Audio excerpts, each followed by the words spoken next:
All right. Hey, everyone. This is Shelly, Coffee, Anxiety, and Love. How are y'all doing today? So, right now we are continuing our series on setting goals. Goals and, anyway, we're working on setting goals for the new year. I know it's January and we should have already thought about this at the end of last year, but shit happens. So here we are. Let's do it now. Okay. Um, so yeah, last week, if you didn't watch my videos, you can go back and go through them. But basically, we were talking about setting goals and what all that, starting to dip into what all that entails when you start setting goals. For some, it looks like it's so much fun, and they do their vision board and they write down all this stuff, and it's all well and good, and they get to the process of their goals, and I don't know how, but I have yet to get through every single goal that I set out each year. I still haven't been able to finish all those goals.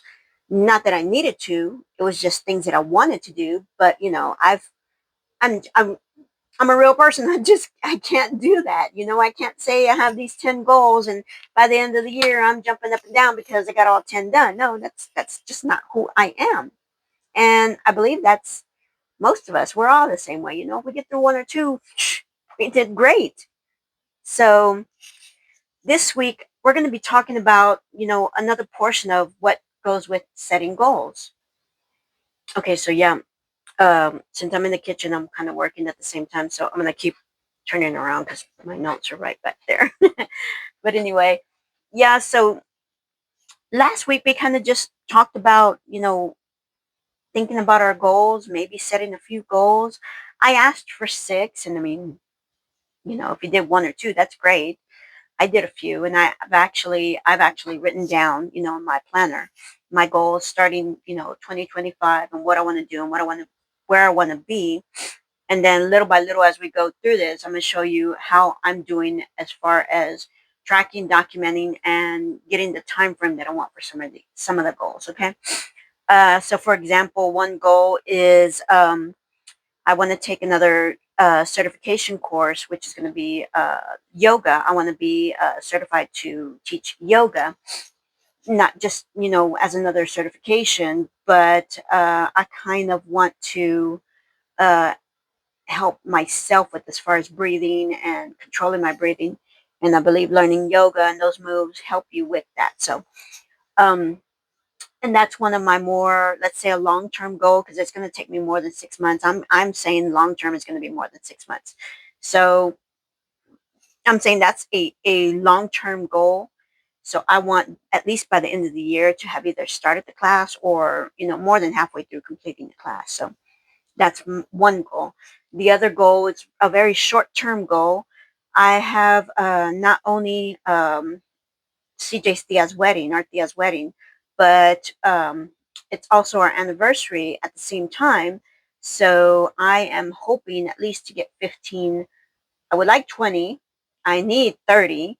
But if I can get anywhere between 15 and 20 pounds down by February 15th, I'm going to be doing really, really good. So, um, and that's going to make me feel a lot better. And that kind of goal, when you accomplish that kind of goal, I just think you get more of that happy feeling, more of that endorphin feeling when you're able to do something like that on your own. So, we'll see how that goes. And I know if there's anybody out there like, how in the world you're going to lose 15, 20 pounds in less than a month or a month and a half or whatever, my husband and I have done it before. We know what it takes to train that way, to eat that way, to discipline ourselves that way. So we know how to do it healthy and without, causing harm to our body at all. So um, I really don't think I'm going to get the full 20.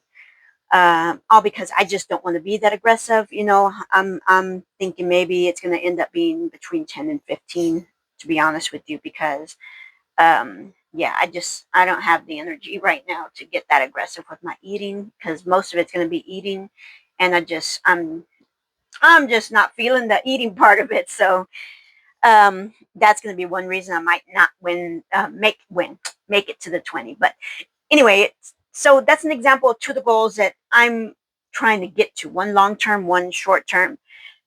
And that's kind of what I want you to start thinking about now if you have not already written down goals. So we really want to think of a few things when we start making the goals. Number one, and first and foremost, what is important to you? Is this goal that you're making a goal that is extremely important to you? Like for me, becoming a certified yoga teacher is very important to me. Not only does it give me knowledge and helps me get better, it creates my knowledge of background to help other people. So it's a win-win on both sides. It's boosting my, ability to help people in my career, and it's also allowing me to learn how to be healthier on a different level. So that's what you want to think about when you start doing your goals is why do I feel like I need to make this goal? And then what is the goal? How important is this goal? And is this a goal that's going to take you 6 months, a year, maybe 2 years? And that's okay. We can set a goal now and start it. That's what the whole point is. Setting goals is something for you to start working on so that in the time frame that you need it, by the time you get there, you've already done most of the work. Okay? That's the whole reason for these goals. And when I say long term, short term, long term can be like mine, 1 year, or it could be a 5 year plan. Make your 5 year plan right now. Put the steps that you want to have in 5 years and where you want to be. That's a goal, okay?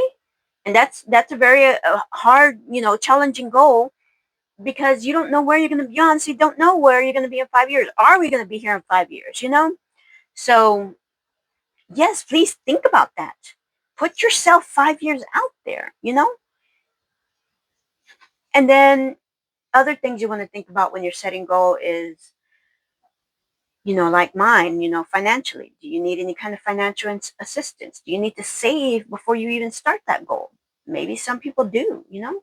For me, yeah, I need something to help me pay for that course because most of the time I'm seeing them anywhere between $500 and $1,200 for the full course. So I need quite a bit of financial backing for that. And I don't have that right now. So maybe that part's going to take me longer than even getting started on the class. Okay.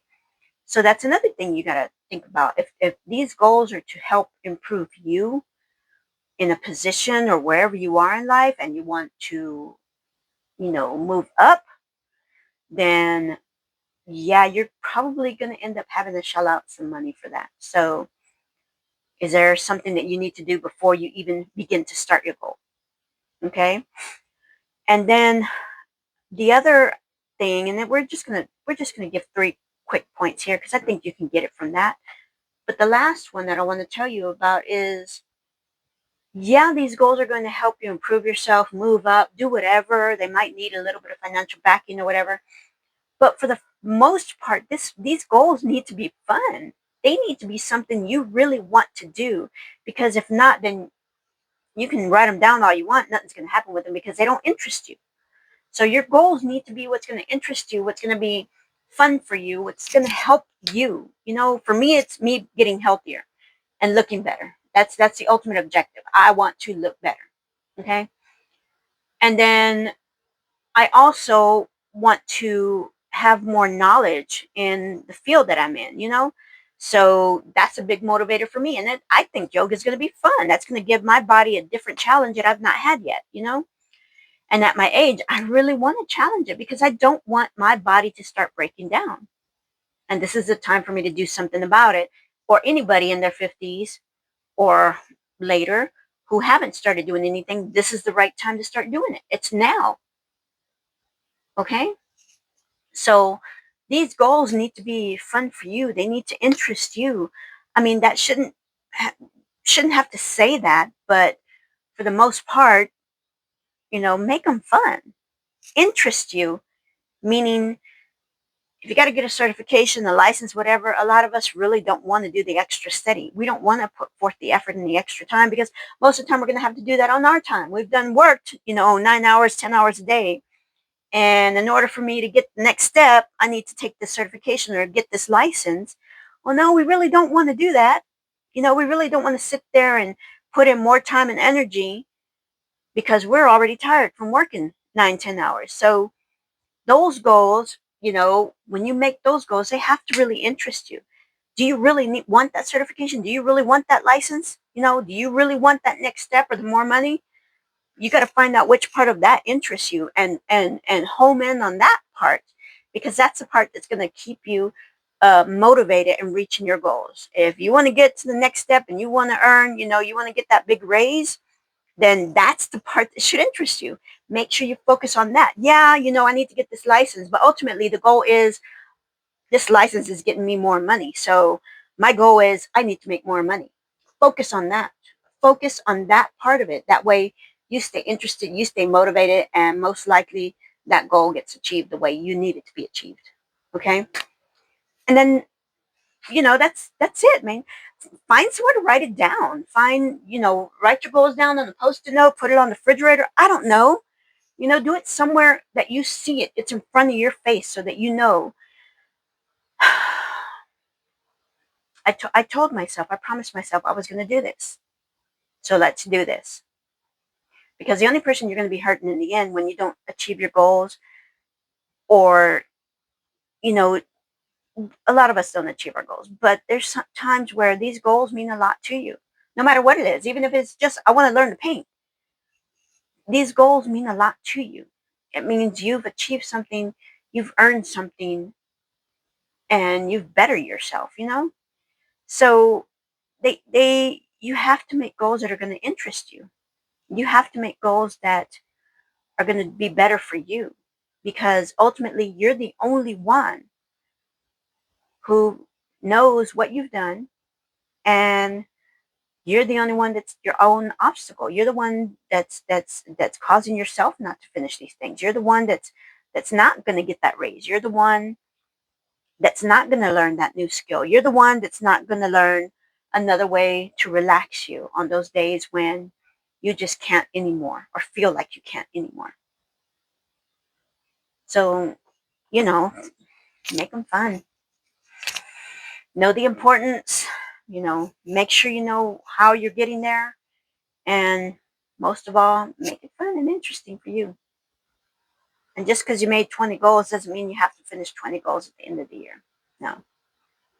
It just means you set forth a plan of action that you need to take, and you just keep moving on and keep going and keep pushing and keep one by one checking those goals off your list. If it takes you a couple of years, then we're going to do this for a couple of years. Okay?